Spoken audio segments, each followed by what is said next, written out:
ada satu rahasia amalan yang kiranya jarang terungkap. Padahal amalan ini begitu penting.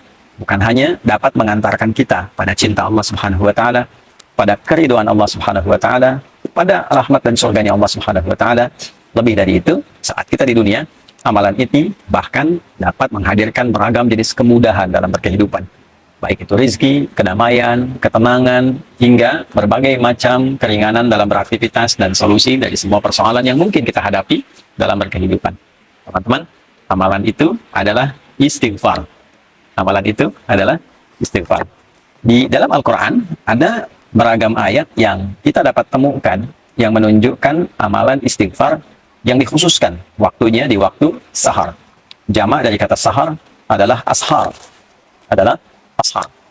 Kata ashar pertama kita temukan diantaranya dalam Al-Quran surah Ali Imran di ayat yang ke-17 ketika Allah Subhanahu wa ta'ala menyifati kalangan orang takwa. Jadi di ayat 15-nya kita mendapatkan sifat-sifat orang takwa. Qul a'unabbi'ukum bi khairin min dzalikum lil ladzina taqaw inda rabbihim. Muhammad SAW viralkan pada orang-orang yang kehidupannya fokus mencari kemapanan dan kenyamanan dunia. Pengen mendapatkan limpahan dari harta benda, emas, perak, kalau sekarang mungkin uang, aset, dan sebagainya. Pengen punya kendaraan yang mewah, pengen punya lahan yang cukup luas, pengen punya hewan ternak, kebun, dan sebagainya. Di atas semua itu viralkan ya Muhammad SAW, ada anugerah yang sangat istimewa, yang sangat agung, yang Allah berikan khusus pada orang-orang yang bertakwa. Nah, apa hadiah yang Allah berikan itu? Ya, ada jannah berupa surga yang dihiasi dengan keindahan yang sangat sempurna, pasangan-pasangan yang sangat serasi, dan yang paling tinggi adalah keridhaan Allah Subhanahu wa taala. Kalau Allah sudah ridho, semua akses dibuka, langit dan bumi dibuka. Ya, untuk siapa orang-orang itu? Ya, diantaranya adalah orang-orang yang disifati oleh Allah Subhanahu wa taala dengan kata ibad, yang ibadahnya sangat luar biasa, yang pendekatan kepada Allah yang luar biasa. Dan di ayat ke-16 disebutkan komitmen orang ini sampai berkata, mereka memohon kepada Allah ampunan yang pertama kali. Alladzina yaquluna rabbana innana amanna faghfir lana dzunubana. Ya Allah, kami berikrar bahwa kami beriman kepadamu, maka dengan iman ini mohon ampuni dosa-dosa kami. Ya, ampuni dosa-dosa kami. Jadi yang didahulukan oleh Allah ternyata amalannya adalah permohonan ampunan. Nah, ketika mereka ingin mempraktekkan itu, di ayat ke-17-nya disifatilah dan digabungkan sifat ini dengan 4 amalan utama. As-sabirina, as-sadiqina, wal-qanitina, wal-munfiqina. 4. Yang kelima, wal-mustaghfirina bil ashar. Jadi ternyata ketika mereka ingin memohon ampunan pada Allah Subhanahu wa taala, yang paling utama waktunya diletakkan oleh Allah Subhanahu wa taala di waktu sahar, waktu singkat menjelang sahur. Wal mustaghfirina bil ashar. Ada orang-orang takwa yang diantara agenda berkehidupan mereka, mereka khususkan waktu sahar itu sebagiannya untuk khusus memohon ampunan Allah Subhanahu wa taala. Mereka khusus untuk istighfar di dalamnya, ya. Bukankah puasa melatih kita untuk dapat meningkatkan takwa? Bukankah puasa mengajak kita untuk menjadi pribadi yang lebih bertakwa? Nah, di antara menu takwa itu salah satunya adalah memperbanyak istighfar. Di antara waktu istighfar yang paling baik itu adalah di waktu sahar. Orang yang memperbanyak istighfar di waktu sahar, maka oleh Allah disejajarkan dan diberikan ia satu kesamaan. Bisa ditafsirkan juga, bisa mendapatkan limpahan karunia yang setara. Satu, dengan orang sabar. Artinya orang yang rajin istighfar juga saat bersamaan akan cenderung memiliki kesabaran yang luar biasa. Yang kedua, dengan qanitin. Pertama sabirin, kedua qanitin. Orang yang ibadahnya itu khusyuk. Orang yang rajin istighfar, orang yang menggerakkan istighfar dalam hidupnya, itu semakin menggerakkan kekhusyuan dalam ibadahnya. Jadi ada irisan antara kekhusyuan dengan istighfar. Semakin rajin istighfar, semakin dekat dengan Allah, semakin khusyuk ibadah. Kemudian juga lebih daripada itu, was-shadiqin. Orang-orang yang membenarkan risalah yang Allah tetapkan, yang Nabi ajarkan, di saat yang bersamaan dia mengamalkannya. Nah, itu shadiqin namanya. Dia yakin ketika Allah berfirman, misalnya, ya, waqimus sholat, tunaikan sholat. Dia yakin sholat itu ada kebaikan, kebenaran. Saat yang bersamaan dia kerjakan juga. Karena ada orang yang paham Islam itu benar, Islam itu bagus, tapi tidak mau berislam. Ya. Ada orang yang paham sholat itu benar kok, mendekatkan diri pada Allah, tapi nggak sholat. Nah, ini tidak masuk dalam kategori shadiqin. Shadiqin itu yang membenarkan sekaligus mengamalkan. Kemudian setelah itu munfiqin, ya, yang gemar berinfak, karena itu ada korelasi antara istighfar dengan peningkatan harta benda.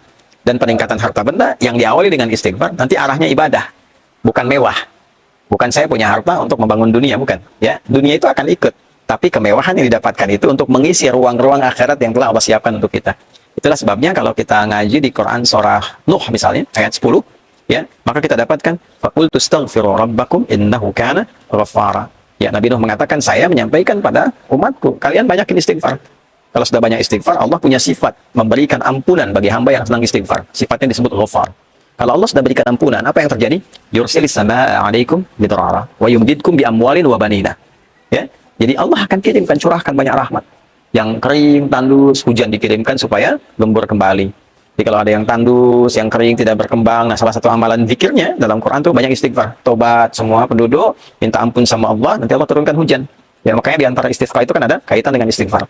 Kemudian wa yumdidkum bi amwal wa banin, harta oleh Allah dilimpahkan, keturunan oleh Allah disejahterakan. Karena kalau sudah istighfarnya bagus, dekat dengan Allah, dinilai pandai mengelola kehidupan. Harta dititipkan berapapun banyaknya pasti benar. Digunakan ibadah, gunakan infak, ya. Nah, makanya kalau ada orang diuji oleh Allah, ingat itu ujian loh, dihisab, ya. Diuji dengan kekayaan, nah, itu bukan untuk menaikkan dan mengupdate status secara sosial. Bukan kebanggaan dulu yang dibawa, kaya nih, bisa mengatur ini, itu. Tidak. Sama saja dengan titipan ilmu, titipan tenaga, kedudukan, itu modal untuk ibadah, instrumen ibadah. Kalau dengan ditambah belum dekat, ditambah belum bisa ibadah, nanti mesti hati-hati, ya. Nanti bisa berganti menjadi istidraj, itu bahaya. Ya, penambahan harta yang tidak mampu mendekatkan diri kepada Allah. Jadi istighfar itu kalau benar dikerjakan memudahkan datangnya rezeki. Ya, mensejahterakan keluarga, wa anhar, punya aset yang baik-baik. Nah, maksudnya apa? Kalau sudah bisa itu kembali ke Ali Imran tadi, wal munfiqin, dia bisa infak dengan itu. Ya. Jadi istighfar yang kita kerjakan ternyata mendekatkan kita pada rahmat Allah, ampunan Allah, mendapatkan kemewahan hidup di dunia, mendamaikan suasana hati. Dan dikerjakannya kapan? Ya, bil ashar, di waktu-waktu sahar. Kalau kita dapatkan itu di Quran surah ke-51 misalnya, ayat 18. Itu kan rangkaian dari 15 ke 18. 15-nya menunjuk amalan orang takwa. Innal muttaqina fi jannatin wa 'uyun, akhidina ma atahum rabbuhum, ya, innahum kanu qabla dzalika muhsinin. Kanu qalila minal laili ma yahja'un. Sampai 17. 18-nya wabil asharihum yastaghfirun. Sungguh kata Allah, ada orang takwa yang saat ke akhirat itu nanti tempatnya dia berada di taman surga yang indah sekali. Ya, mereka itu orang ihsan saat di dunia. Ihsan itu menjadikan semua kegiatan sebagai ibadah. Di hadis Muslim nomor hadis ke-8, anta'budallaha ka'annaka tarah, fa illam takun tarahu fa innahu yarah. Engkau menjadikan semua kegiatan sebagai ibadah karena Allah. Makannya ibadah, minumnya ibadah, kan? Kemudian juga bekerjanya sebagai ibadah. Jadi hukum Allah dijaga karena ibadah. Ya, kalau kerja nggak korupsi, nggak nyogok, kalau kuliah ujian nggak nyontek, gitu kan? Perbaiki diri dengan baik. Nah, apa cirinya orang ini? Ternyata yang pertama, kanu qalilan minal laili ma yahja'un. Mereka itu satu berlatih dengan banyak tahajud. Ya. Nah, puasa melatih kita malamnya bangun kan, tarawih itu kan latihan dasar untuk bisa tahajud malamnya. Lalu dari malam itu ke tahajud, selesai tiba sahar, setelah itu kan tiba fajar. Nah, di sahar wabil asharihum yastaghfirun. Mereka mengkhususkan waktu sahar itu ya untuk istighfar, Nah, ternyata puasa la'allakum tattaqun meningkatkan kekuatan takwa kita. Di antara amalan takwa itu adalah salat malam dan istighfar di waktu sahar.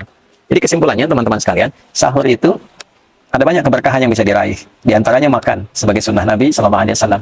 Bagi orang-orang yang menginginkan lebih, sahur plus. Apa plusnya? Ya, plusnya adalah mengisi ruang-ruang di waktu sahur dengan istighfar. Setelah sahur, sambil menunggu waktu subuh tiba, perbanyak istighfar dengan cara yang benar. Dengan tulus, minta ampun sama Allah, ingat-ingat dosa. Kalau bisa nih diurutkan masih panjang Ramadan insya Allah ke depan ya. Masih ada waktu yang sangat cukup. Hari pertama untuk istighfari pikiran yang kadang-kadang kurang tepat. Istighfari telinga yang salah dengar, istighfari mata yang salah melihat, lisan sampai ke ujung kaki, sampai kita merasakan kenikmatan dengan istighfar itu, yang dengan itu menjaga semua organ tubuh kita untuk bersikap mulia. Ya, berhasilnya itu bisa nampak dengan perubahan yang terjadi di organ tubuh ini. Lisan yang diistighfari, keluarnya lembut, baik, sopan. Telinga yang diistighfari, ya keluar hasilnya itu mendengarnya yang baik-baik. Pada yang tidak baik, rasanya sudah kurang nyaman. Gitu ya.